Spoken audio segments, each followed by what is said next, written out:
Hello, मैं हूं doctor Pallavi. I am a skin care, hair care and wellness expert for women. और आज के वीडियो में हम बात करने वाले हैं black heads and white heads के बारे में। तो बहुत कम लोगों को पता है कि ब्लैक हेड्स और वाइट हेड जो है वो एक्ने या पिंपल्स का ही एक रूप होते हैं। बनते कैसे हैं? जब भी हमारी ऑयल फॉर्मिंग ग्लैंड्स की ओपनिंग बंद हो जाती है किसी भी कारण से, या तो ज़्यादा ऑयल बनने से या ज़्यादा डेड सेल केराटिन बनने से ओपनिंग ब्लॉक हो गई है, तो उस जगह पे कॉमेडोन्स या जिसे हम कहते हैं ब्लैक हेड वाइट हेड वो बन जाते हैं। अब वाइट हेड्स क्या होते हैं? अगर उस जगह पे उस ओपनिंग पे हल्की सी थिन लेयर ऑफ स्किन रह जाती है, यानी कि वो बंद रहता है मुंह, तो उसको हम कहते हैं वाइट हेड्स या क्लोज्ड कॉमेडोन्स। और अगर वो ओपनिंग खुली होती है तो बाहर की जो एयर है उसको ऑक्सीडाइज करके काला बना देती है, तो उसको हम कहते हैं ब्लैक हेड्स या ओपन कॉमेडोन्स। तो अगर आप ये समझ रहे हैं कि स्किन में बहुत सारा डर्ट जमा हो गया है, तो ऐसा कुछ नहीं है। ये सिर्फ आपके डेड सेल्स और क्लॉग्ड पोर्स की ओपनिंग है। तो इसलिए आपको बहुत ज़्यादा इसको स्क्रब करने की, रगड़ने की ज़रूरत नहीं है। तो अब ये बढ़ते कैसे हैं?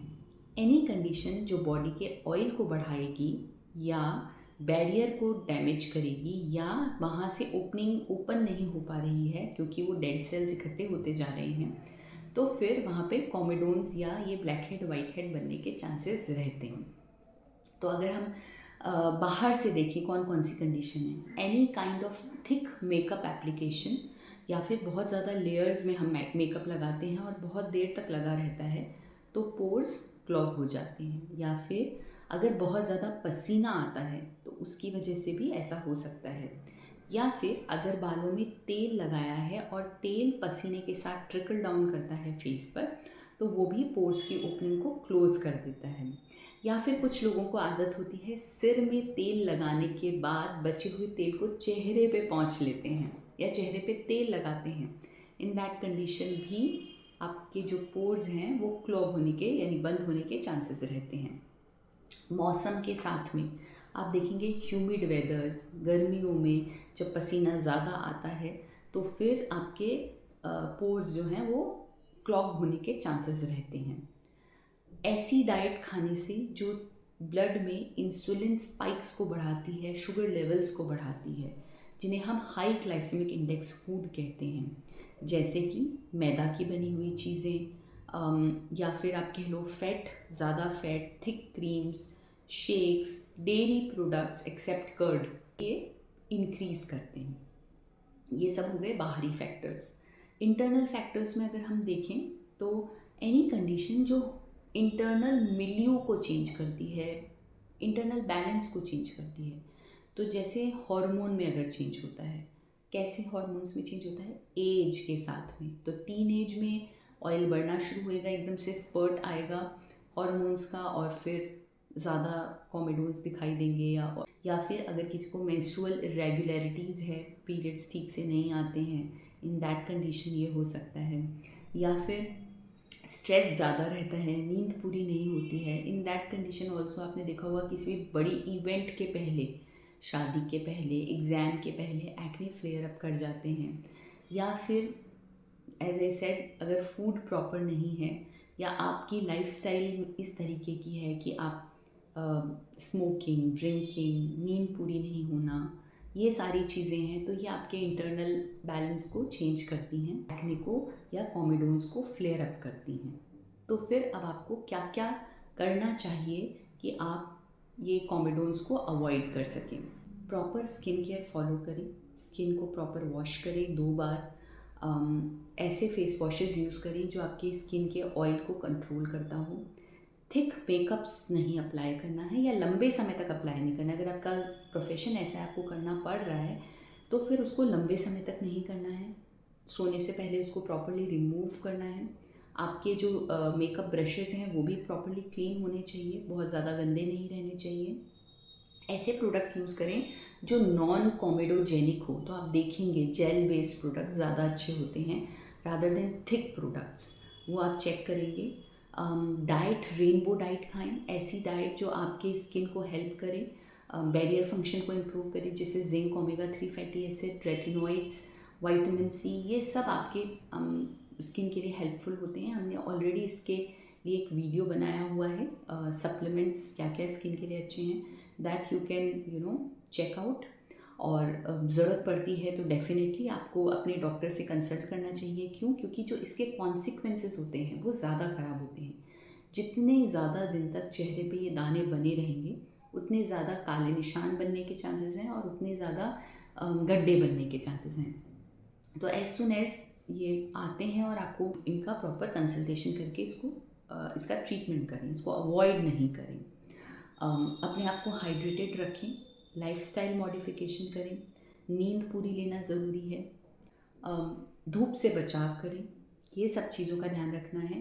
क्या नहीं करना है, सो आपको इनको स्क्रैच नहीं करना है, स्क्रैच करके पॉपअप करके निकालना नहीं है, उससे इन्फेक्शन ज़्यादा डीप जाता है और जब इन्फेक्शन डीप जाता है तो वो ज़्यादा गड्ढे और काले निशान छोड़ता है। बहुत लंबे समय तक चेहरे पे इनको रहने ना दें। अगेन, जितने ज़्यादा लंबे समय तक रहेंगे उतने ज़्यादा कॉन्सिक्वेंसेस, ख़राब कॉन्सिक्वेंसेस होंगे और इनके कॉन्सिक्वेंसेस को ट्रीट करना और भी ज़्यादा मुश्किल काम है, जिससे अनइवन स्किन टोन हो जाती है।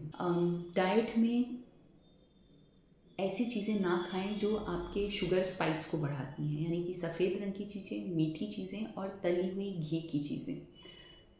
अगर हम मोटा मोटी देखें तो मैदा की बनी हुई चीज़ें, शुगर से बने हुए प्रोडक्ट और डेयरी से बने हुए प्रोडक्ट, इनको ट्राई टू अवॉइड नहीं कर सकते तो एटलीस्ट मिनिमाइज, अभी जो आप ले रहे हैं उससे उसकी फ्रीक्वेंसी को कम करें। अगर आप फ्रीक्वेंटली बाहर खाना खाते हैं तो ट्राई कि आप खुद से बना के होममेड फूड घर का खाएं, ज़्यादा बाहर की चीज़ें नहीं खाएं। धूप से बिल्कुल बचाव करना है, ऐसे ओपनली धूप में नहीं जाना है। तो इन सब चीज़ों को अगर आप फॉलो करोगे प्रॉपरली तो फिर इसके कॉन्सिक्वेंसेस को आप अवॉइड कर सकते हो, प्लस इसको प्रॉपरली ट्रीट कर सकते हो। डॉक्टर को विज़िट करें, वो इस तरह के प्रोडक्ट आपके चेहरे के ऑयल के को कंट्रोल करने में हेल्प करेगा, प्लस जो स्किन वहाँ पे इकट्ठी हो गई है, डेड सेल्स इकट्ठी हो गई है, उनको धीरे धीरे एक्सफोलिएट करने यानी निकालने में हेल्प करें, ऐसे प्रोडक्ट प्रेस्क्राइब करेंगे। तो ऐसे फेस वॉश आते हैं जो ऑयल कंट्रोल करते हैं according to your skin type, उस समय का वेदर, आपकी स्किन कैसी है उसको देख के वो डिसाइड किया जाता है। फिर उसके बाद लगाने की क्रीम्स होती हैं। आप क्रीम्स में एक्सफोलिएंट क्रीम भी हो सकती है, ऑयल कंट्रोल वाली क्रीम भी हो सकती है, एंटी बैक्टीरियल क्रीम भी हो सकती है, डिपेंडिंग अपॉन अगेन डॉक्टर किस तरीके से आपके ट्रीटमेंट को प्लान करते हैं।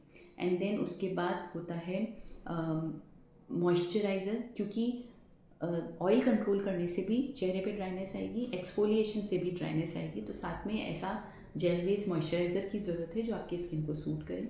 सनस्क्रीन, ताकि आपकी स्किन पे जो ऑलरेडी डैमेज है और अगर आप उसके साथ सन में जाओगे तो और भी ज़्यादा डैमेज होने के चांसेस रहते हैं, तो वो प्रोटेक्ट करने के लिए you can start using sunscreen. इसके अलावा कुछ प्रोसीजर्स होते हैं, जैसे ये कॉमेडोन्स जो होते हैं इनको निकालने की एक प्रक्रिया होती है जिसे हम कॉमेडोन एक्सट्रैक्शन कहते हैं। That can be done. उसको निकालने से ये जल्दी आपके चेहरे से हट जाएंगे, जल्दी हटेंगे तो कॉन्सिक्वेंसेस कम होंगे। या फिर chemical peel is also a good procedure, जिससे अगेन ये दोनों चीज़ें होती है, ऑयल कंट्रोल एंड एक्सफोलिएशन। तो याद रखिए, आपकी स्किन पे अगर आपको blackheads and whiteheads दिख रहे हैं तो आपको it's a feedback to your face. Actually आप क्या खा रहे हैं, आपका लाइफस्टाइल कैसा चल रहा है, इंटरनल मिल्यू कैसा चल रहा है, इंटरनल इन्वायरमेंट कैसा चल रहा है, ये उसका फीडबैक है। And you need to look out कि आपको क्या चीज़ें स्किन पे हेल्प नहीं कर रही हैं और क्या चीज़ों को वापस बैलेंस में लेके आना है। 3 इंपॉर्टेंट चीज़ें, 1 is your skin care, second is your diet and third is your lifestyle changes.